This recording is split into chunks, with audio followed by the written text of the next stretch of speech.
Hi, everybody. Thank you for joining today's webinar on why AP and procurement should love each other. We have both Steve Sandring and Ryan Enright presenting today. Steve and I are here sitting in London, and Ryan is in the States. So if it sounds like we're in two different offices, it's because we are. Just a few housekeeping items before we get started today. So first of all, everybody will remain on mute for the duration of the call. But if you have any questions, you can send those through via the question box on the GoToWebinar control panel. Steve and Ryan will answer all of your questions, or as many as they can, at the conclusion of today's session. We'll also be sharing a recording of today's session along with the slides following the webinar. But for now, I would like to turn it over to Ryan Enright at Tungsten to kick us off. Ryan? Yeah, thanks, Emma. Appreciate it. And happy Valentine's to everyone. I hope you picked up on our love theme as it relates to AP and procurement and the proximity to which they work together, and more their need to work together in harmony. Where Steve and I fit in this equation is really quite simple. For the past few decades, Tungsten has been positioned nicely in the automation space, be it shared services, global business services, or back office functions, really just looking to automate and find world-class efficiency across their business. Our unique placement within these strategies and these initiatives has really given us a front row seat into this collaboration between procurement and AP, and I should probably say in many cases the lack of collaboration, the lack of teamwork, and the lack of alignment between these departments.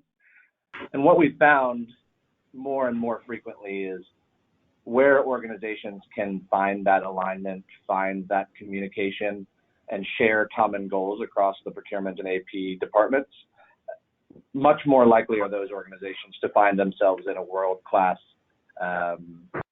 back office automation improvement scenario. They'll see world-class metrics, they'll see better collaboration across the teams, they'll see better vendor experiences, and really at the end of the day, world-class KPIs around touchless invoice processing, on-time payments to vendors, and the experience across the broader organization. So as we looked at this problem, right, and this trend of procurement and AP, or AP and procurement needing to work more and more together, we sat back and we focused on what are the objectives for each department and what synergies can we find, where do they overlap, where can they communicate better, where can technology drive that collaboration and alignment more significantly. So I think for AP, it really comes down to a basic set of goals and objectives. This is certainly not all-encompassing, especially those practitioners in the room who are living the AP life day in, day out, but they are very significant. Early visibility of the commitments, right? Where are the invoices coming from?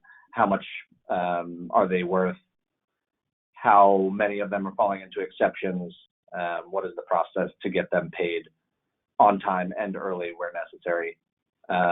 Finding that control of DPOs, again, back to that on-time payment metric. Understanding where invoices come in, where they get hung up, and where you can remove no-value touch points to improve metrics like DPOs or on-time payments is certainly a day-to-day focus of the AP practitioner. And as we sort of move into the more mature AP shops, right, there's a focus on right first time or first pass yield, or what we call a Tungsten STP, right, straight through processing. That is an invoice coming in, meeting all of your business and compliance requirements, and reaching an approved to pay or even a paid status without human intervention. I think more and more these mature organizations are leveraging technology and process definitions to maximize the straight through processed invoice.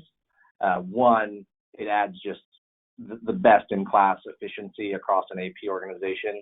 But two, as organizations are living this race to the bottom, right, eliminating costs from the business, a touchless invoice is definitely the gold standard as far as your cheapest cost or most inexpensive cost to process an invoice. And that straight through processing focus I would say, is one of the top, if not the top, drivers of automation initiatives around the globe, especially as we talk about the most mature and the highest performing AP operations. With straight-through processing comes a move to a paperless environment, right? Because if you receive a piece of paper or even if you receive a PDF, there is some process by which you need to digitize that information to push it into a workflow, to push it into auto matching logic. And certainly the idea of a touchless invoice cannot exist in a paper-based environment. And then I think the next step really, and this, I don't know if it's been realized for most AP departments around the world, is really what is that broader value you can drive back into your organization. I think the legacy view on AP is it's a cost center. It's in some cases the dumping ground for bad processes or bad data or bad invoices or bad POs, right? But more and more it is being viewed as a central hub for the data and the processes and the information that can drive more agility into your organization. And APs are really, AP functions are really taking that driver's seat with their organization to say, not only are we not the dumping ground for match exceptions, but we hold the information, we hold the cards that can drive our broader business to the next level. And we're really seeing a more assertive accounts payable across the whole of our customer base and the whole of the economy, as it were. So if I just transition from that into the large audience we have on the phone today, we thought it would be important to understand what the primary goals of AP organizations are this year, next year, over the next 5 years, right? Is it around those early visibility needs? Is it on-time payments, controlling your DPOs, straight-through processing, first-pass yield, whatever it is you call it in your organization? How much of a focus is that? Many organizations, for example, have weekly KPIs that are reported up through the organization around touchless processing. You have conversion metrics from paper to PDF to true electronic invoicing.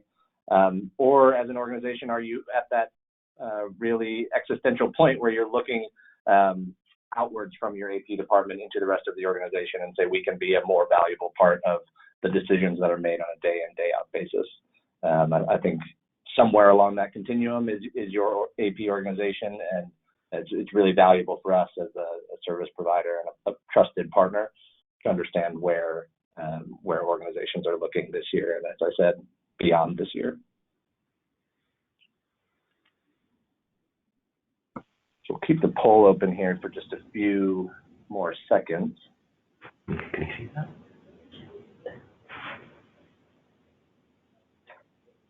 All right, we just closed it, Ryan. Okay, perfect. See if we can share the results here.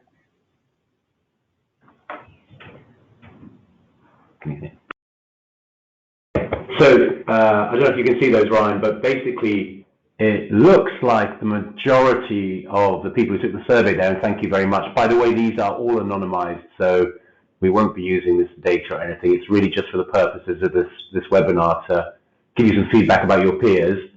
Adding value back into the business is actually at 40% of you, which is the highest percentile.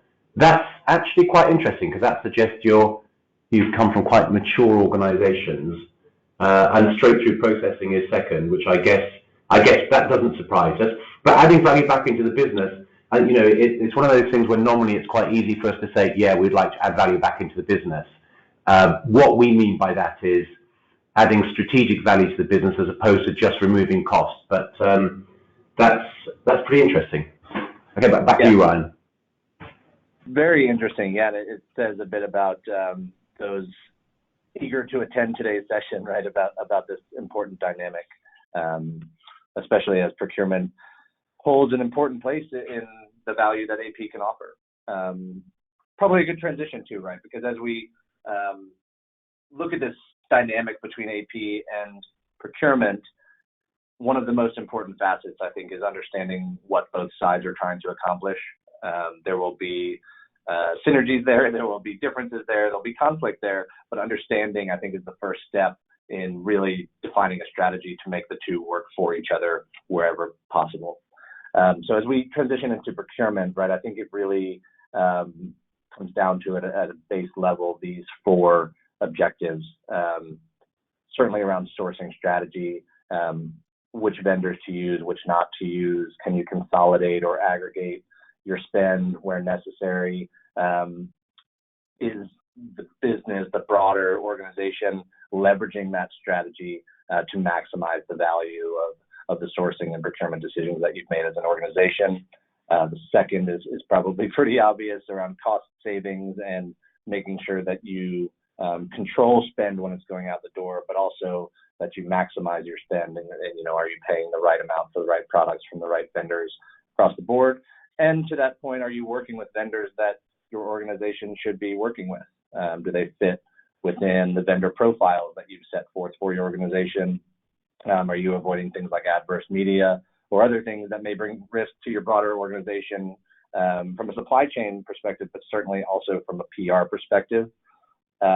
Next one there is definitely something that's been very prevalent in the marketplace over the last 5-10 years, I would say, is the concept of e-procurement tools. I would say without a doubt, the most successful customers we work with have some strategy around digitizing or automating certain functions within their procurement organization. And that ties in directly with this idea of being world-class as an organization. And probably lastly, something that's, I would say, an afterthought for many in the organization, but always front of mind for procurement is what it means to the suppliers. So decisions that are taken, are suppliers enjoying their experience with their customer? Are they working collaboratively with their customer? And are the tools that the customer either shares with them or pushes out onto the supply chain, are those improving the relationship across the board? Are all important factors in a procurement practitioner's day-to-day life. Which brings us to our next poll. I think those of you on the phone in procurement roles probably much closer to this and can provide greater insight, but those of you not in procurement roles, I think also have very good insight into this poll and the responses we'll get because you understand from your organization what the focus is. Again, first, sourcing strategy, the vendor makeup of your organization, how you manage your supply chain, where you can find efficiencies and scaling across consolidation and aggregation initiatives, cost savings, mitigating the risk, e-procurement tools, e-procurement vision even, and then generally the improved supplier relationships across your business. We'll probably give that poll maybe 10 or 15 more seconds, Emma, and then we can probably close it. We'll see if we surprise Steve on this one like we did on the AP poll.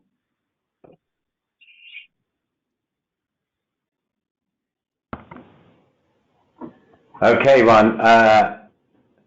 I guess this one's not so much a surprise, except we've got firmly in number one place cost saving and mitigation of risk, which I guess that isn't a massive surprise. We've only got maybe I scared people with the PR risk there, right? That one might have been more front of mind. Yeah. And I think it's quite interesting that e-procurement's not higher, but that might be that many of you have already got a strategy there. And improved relationship with suppliers is coming in third there. So sourcing strategy last at 10%, but I would imagine that's because much of you have that in place already. Who knows? But thank you, that's interesting. Yeah, very interesting, especially around that master data point, right? I think generally across the board, vendor master data can be a challenge for organizations just with the inherent complexity that comes along with it. Yeah, very interesting though. Sure. So Steve, I think probably a good time to transition to you generally, right? Because we're speaking specifically to AP and procurement and that dynamic today. But certainly as we talk about the entire source to pay continuum, both procurement and AP have to deal with other parts of the organization and can oftentimes work together to drive common output or the common deliverable. Yeah, thanks, Ryan. I put this slide up because we all know this, I suppose, but it's just to say that the source to pay process is a joined up process. And what we're finding is that automation, as Ryan has mentioned, is a really good way of kind of bringing those teams together. And most shared service centers these days and centralized organizations are trying to look at integrated or at least collaborative processes. And I just wanted to highlight a couple of things here. If you're in procurement and you're trying to set a procurement strategy based around, to start with, I guess, who you're going to source with, who you're going to contract, and how you're going to decide to do that, it's pretty interesting that nearly all of that information is available from accounts payable if they've digitized the accounts payable process. If you imagine that you receive into accounts payable one digitized file of all of your invoices, all the way down to the color of the pencils that you buy, there is a normalized data set there that you can do real-time analytics against. The other thing is, if AP is digitized, is that they know who all of your suppliers are. And we see lots of procurement organizations looking at who they're going to strategize with, which suppliers they want to work with, and they've got a master vendor data list that's got millions of suppliers in it. And the first thing they have to do is cleanse it. But actually, accounts payable already know who you're actually working with, so they can also support that. So those things are I think those are quite key, because they will massively speed up your procurement strategy if you've got access to that data. Then lastly, we've also got data in accounts payable, again, if it's digitized, and you can do analysis of your spend just on what prices you're paying where. So that gives you an interesting strategy on how you're going to aggregate your supply base and what pricing you should pay in different regions based on how you're performing now. And we see a lot of companies now, particularly companies that started off in shared services and are focusing specifically on cost, often have outsourced to BPOs, or they're using scanning and OCR services to cut costs, where they're not getting full line level data, and that information is not available. But with a full digitized service, it absolutely should be. Finally, digitizing accounts payable. If you have an e-invoicing type service there, or something that's actually connecting with your suppliers, you have the ability to force PO compliance. And the interesting thing about accounts payable and procurement is that you don't own a lot of the people that you support.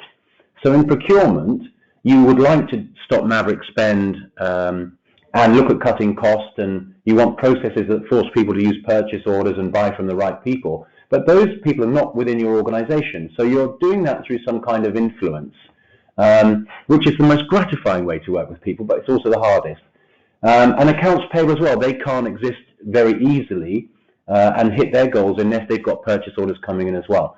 So the nice thought there is that if you've got accounts payable forcing PO compliance on suppliers, the suppliers will force PO compliance back into your organization. And that actually is a massive benefit for both AP and procurement. So there are many things within that full process where connecting together has benefits both ways. POs being set up from procurement, PO compliance being forced from AP. AP giving procurement all of the data they need on who to contract with the details, and AP also helping you update all your master vendor data so that you know how to work going forward on that front.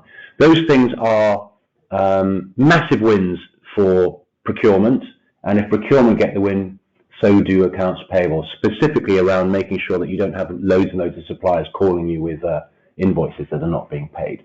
So just wanted to highlight there again all of the kind of interconnections and the dependencies. One thing I also... Steve, I think as we transition here, right, I think it's important to understand not only from a technology or a solution perspective, but from a relationship perspective. Tungsten has significant experience bridging the gap between these responsibilities and stakeholders in the process you just talked through. So probably important here to understand what that means, from a solution and relationship perspective. But we'll get into sort of what that has shed light on for us over the years. Yeah, and as we go through the next bit, I'm going to briefly run through. This isn't so much the tungsten service, but it's really about what digitizing accounts payable means and the impact that it has both on procurement and accounts payable. But also, I'm going to touch also on if you decide within procurement to start looking at e-procurement, just how it is worthwhile considering the impact that's going to have on accounts payable going forwards, because well, any initiatives really, whether it's RPA or e-procurement, there's some things about not just actually loving to work together, but actually having some regard to the impact on the other parts of the organization that your decisions make, and that applies both to AP and procurement. And again, that makes sense because it's a joined up process. So just wanted to focus a little bit on what we're seeing in shared services and GBSs and centralized organizations. I think most of our customer base on the buy side rather than the vendor side have shared services or an equivalent. I think on our network we've got, 75 of the Fortune 100 working with us. So we are seeing the journey that they're taking week by week. And one of the things we want to do going forward, and one of the reasons why we're doing these kind of webinars, is to share some of the insights that we get from all those companies, and we will be doing case studies from them and with them so that you can see what your peers are up to. But I just wanted to highlight this journey because we're seeing some changes in the market as the shared services world is beginning to mature, and I'm hoping it resonates with all of you because I'm sure you're all going through this as well.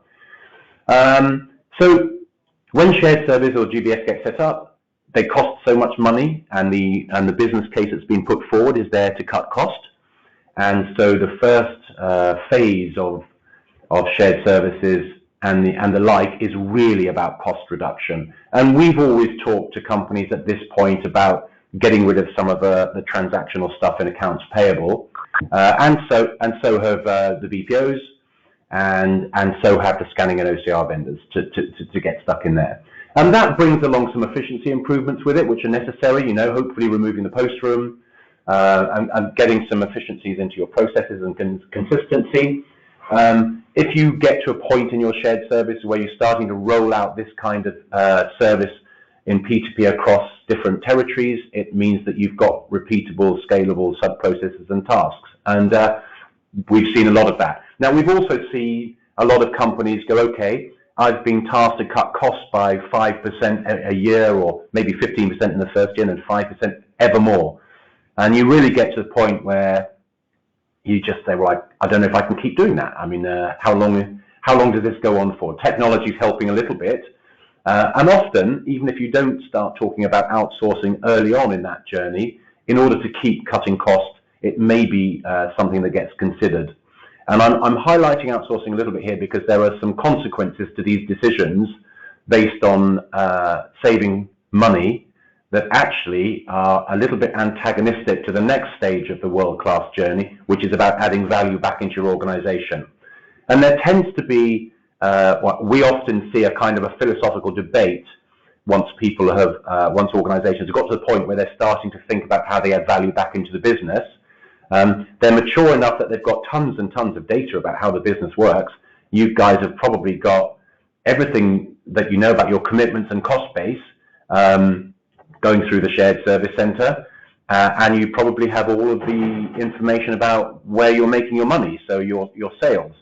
So we see lots of companies going, okay, well, we've got this data. We must be able to help the business make better decisions driven by excellent data. And at that time, they also start saying, okay, this isn't just about improving transactions, and it's also about optimizing cash. And we're seeing lots of companies now looking at dynamic discounting or different supply chain initiatives. In fact, we know some shared services that have actually had a strategic goal to be cost neutral in the services they provide purely by adding in some kind of supply chain financing initiative, because there's a lot of money to be had there, particularly as interest rates are so low.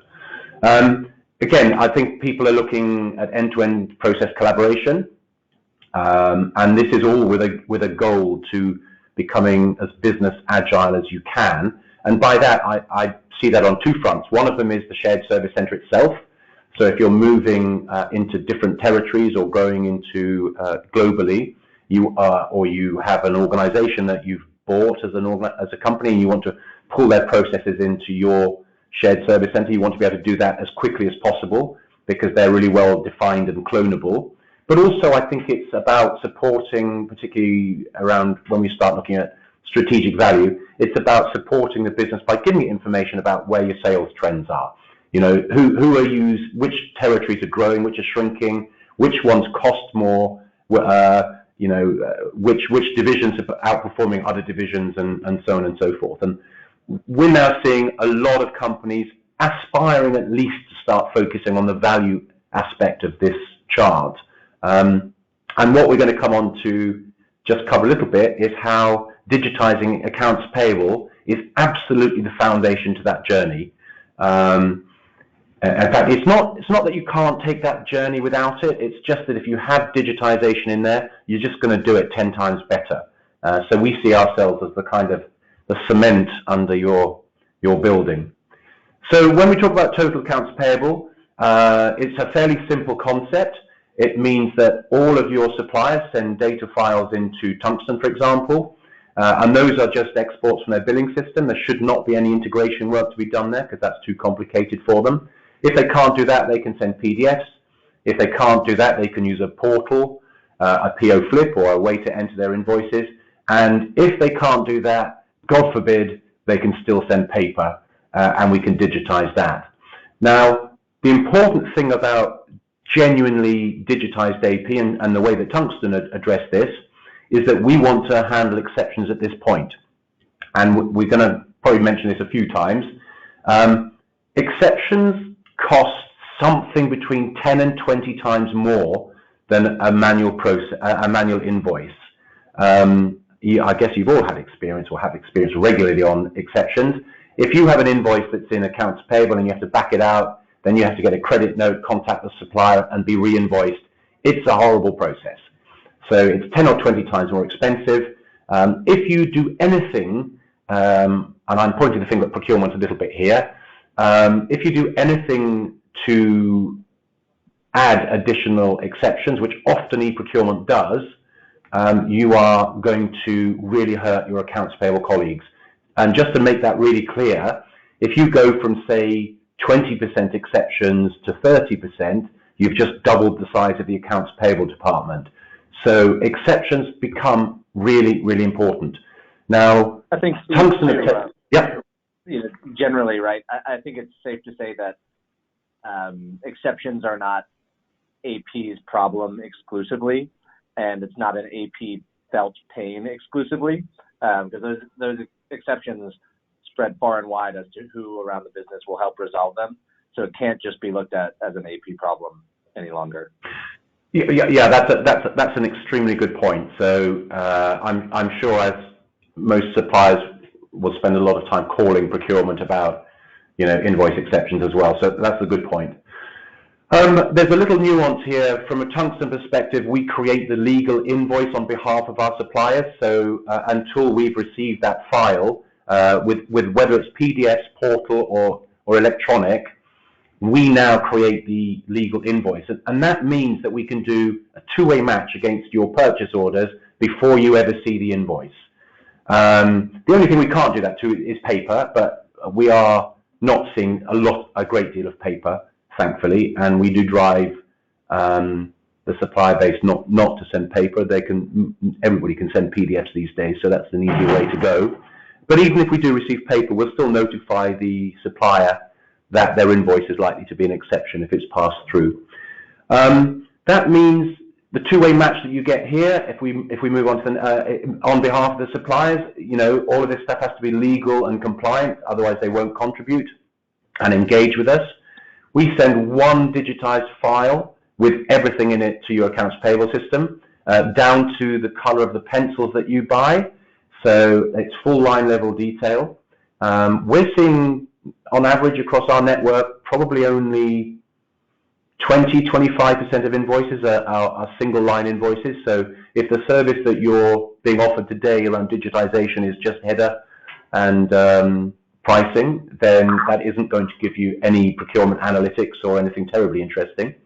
And at this point, you've now got a nice file that you can do things into your accounts payable, along with a PDF that goes into your workflow. And all of those PDFs from every single supplier are in the same structure, so they're really easy to handle and deal with. And we've also let all of your suppliers know where their invoices are in the reconciliation process, so they know where their cash is. They're not having to call and bug you. And this actually gives you an enormous amount of power to help your procurement buddies through the analytics that we can provide from that digitized file. Now, these invoices, if they're electronic, are getting to you in 20 minutes. Even if we're taking paper and digitizing that at something like 99% accuracy, you're getting those in 2 days. The analytics that we can do there are pretty profound because all of that data is in the same format. And anybody that's done any analytics projects, you know that the first thing you've got to do is get your data in order, have one single source of truth, and then putting the visualization layer over the top is actually pretty simple. So that's the analytics piece, which is one of the key elements of where people think they're going to drive benefit, and one of the key areas where accounts payable can really help procurement in setting their strategy going forwards. Okay, so that's total accounts payable. Any of you who have embarked on any kind of initiatives that are about contacting your suppliers to change the way they do their processes will know that getting them to contribute in this has been in the past quite tricky. And thankfully, there are things in the world that are changing now, which I just want to highlight, because it's meaning that suppliers are now wanting to join networks as opposed to being asked to join by your procurement teams. So now we can take a full billing file from any supplier, and at that point we let them know which of those files again, those invoices again, are likely to be exceptions, and we push those back. Just out of interest, could we just hang on there for 1 second, Ryan? I just wanted one thing I wanted to add on there. We're finding that our accounts payable customers are getting 90-95% straight through, two-way match straight through processing with us, and I think the industry average is about 70%.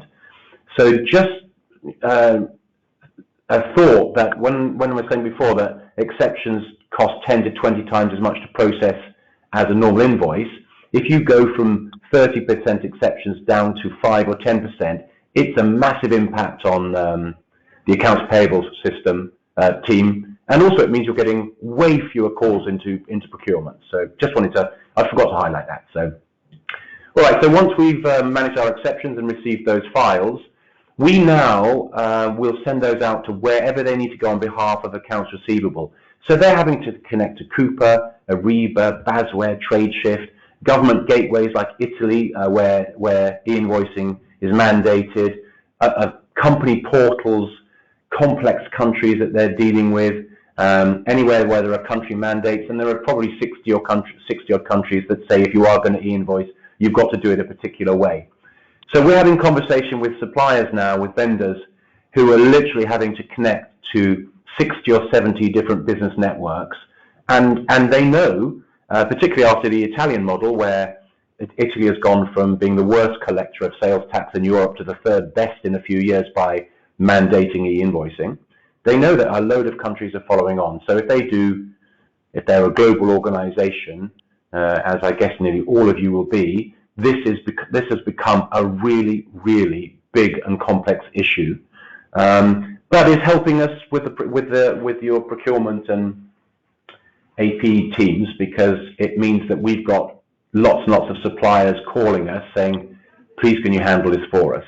And one of the things that's nice about the service we provide with our suppliers is that they just send an export from their billing system to be part of the network. There's no technical integration needed. So you notice Coupa and Ariba up there. Unless you use one of their online portals, which big suppliers are not probably minded to do, you're going to have to map to some CXML file format, And most suppliers don't want to do that. It's a bit like the old EDI days where they've got a $30,000 IT project. And believe me, if you're trying to get your suppliers to do that, that's going to be a tough ask. If they're doing it with multiple places and multiple mandates and multiple countries, they are now in a position of real pain, and most of them are really just finding that they are not able to engage in this process. So we will take one map on their behalf, which doesn't cost them any IT resource whatsoever because it's just an export from their billing system, and then we'll do all of that connectivity on their behalf. So we're finding now that we've got suppliers joining very proactively our network, which is enhancing the amount of e-invoicing we can do to the accounts payable systems. And to be clear, despite the fact that we can digitize anything, you want e-invoicing. It's the highest level of quality. It's the quickest way to get invoices in. It allows you to better leverage initiatives like supply chain financing. It reduces your exceptions, and it reduces your cost because it's the cheapest way to trade. So in the background, once we've started onboarding all of the suppliers, if they are paper or PDFs, we will convert them to electronic. And this map of the world is just making that much easier. And we're now going to suppliers, generally speaking, and saying, there are 70 or 80 of your customers on our network. Let's set you up in the service that's ideal for you to get the most benefit. One of the things that's crucial here, suppliers will only contribute to this journey if they know that you're compliant legally, and this is quite a complex issue worldwide. So we've spent, I think, probably more than 50% of our organization is devoted just to onboarding suppliers and making sure that they're happy.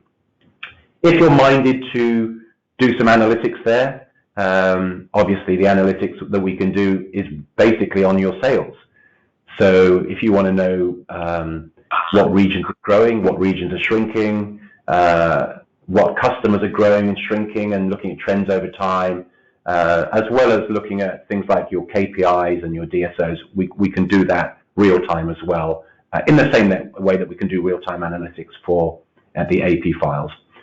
So that is where we are on accounts payable and accounts receivable. Just flashing back to the very first slide, is there anything you want to add to any of that, Ryan? Have I missed anything? No, I think you summed it up very nicely, and it transitions well into this slide again, where we start to highlight some of the initiatives that are probably already going on in parallel in the organizations of those attending the call today. Right, and when we talked about at the beginning about digitizing AP being the foundation to this journey to world class, just have a think about what it means in each of those steps. If you go for manual cost reduction and it's involving outsourcing or just header information, it doesn't allow you to take the data-driven decision-making step from the accounts payable files, which means that you've got to get them from your ERP and multiple systems and multiple places, and that's a tough old thing to do. And it probably means multi-million-dollar or hundreds of millions of dollars of spend into analytic systems that can give you a report in 50 or 60 days, which is not what we consider world-class. If you're looking at cash flow optimization, you can't do dynamic discounting. You can't get your suppliers to offer a discount for an early payment if you can't process the invoice quickly enough. So getting invoices in a matter of minutes there allows you to extend your cash flow optimization or supply chain finance right through your supply chain. If you're looking at end-to-end process alignment and you're looking for PO compliance, it's pretty tricky to do if you're not forcing your suppliers to comply. And again, invoicing or digitizing AP is forcing purchase order compliance on suppliers, and thereafter forcing purchase order compliance back into your organization. So our contention would be across this journey to world class that digitizing AP and AR to a degree as well isn't the only thing that you are all going to be doing. But if you don't get that right, the rest of that journey is going to be much, much, much more difficult.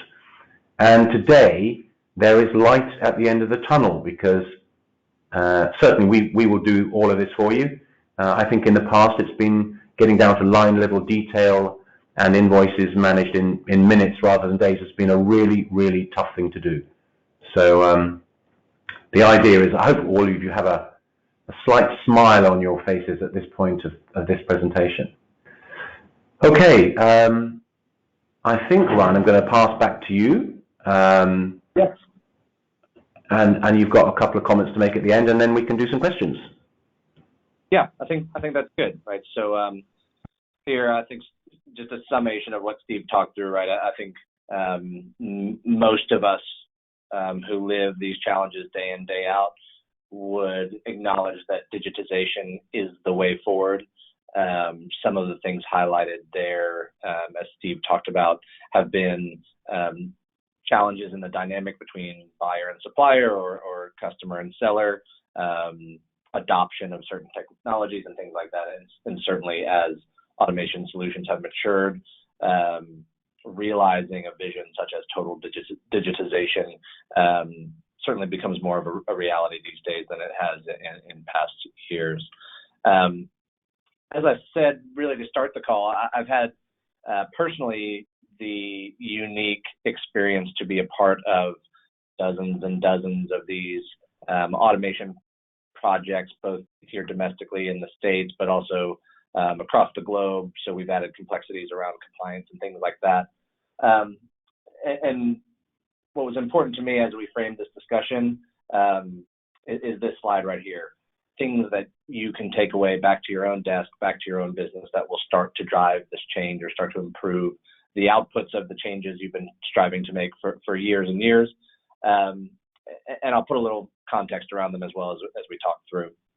I think first and foremost is if it hasn't started already, start the conversation.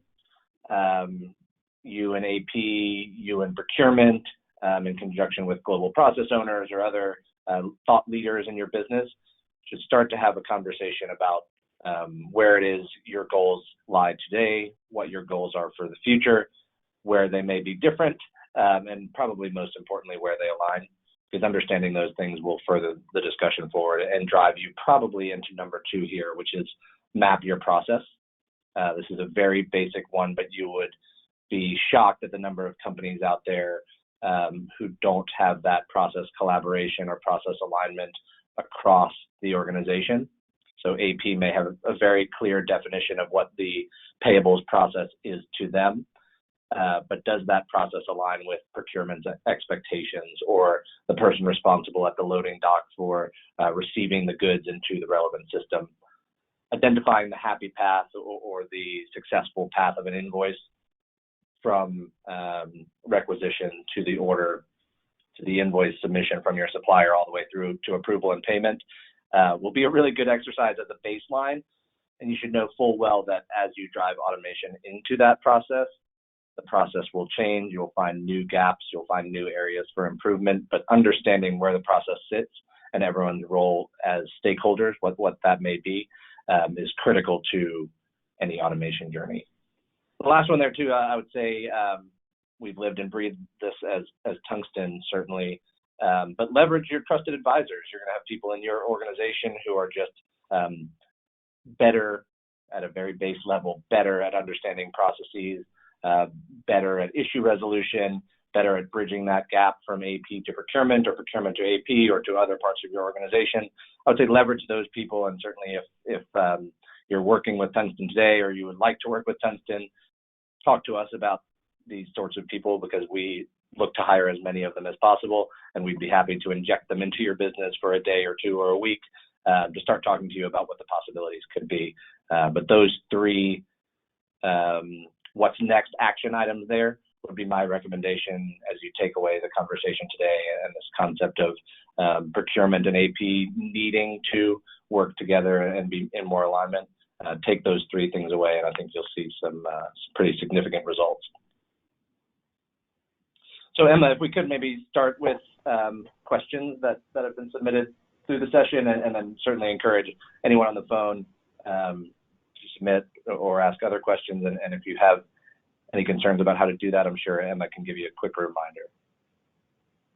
Yes, Ryan, thanks. Absolutely. So just as a reminder, because I know people are running short on time and might have to drop off, we will be sharing these slides with you in the coming days, so you will have access to the recording as well. But yes, to roll into questions. So the first question is, why don't we do e-invoicing with an e-procurement tool? Okay. That is a topical question from procurement, so that'll be somebody looking at e-procurement. 80% of Tungsten's customers use Tungsten and an e-procurement tool, and it's not conceptually that there's any reason not to do this with an e-procurement tool. The fact of the matter is that asking your suppliers to either use a portal or map to an API, they don't want to use the portal if they're small, and they don't want to map to an API under any circumstances because it's a $30,000 IT project which needs scheduling, and they tend not to therefore follow through.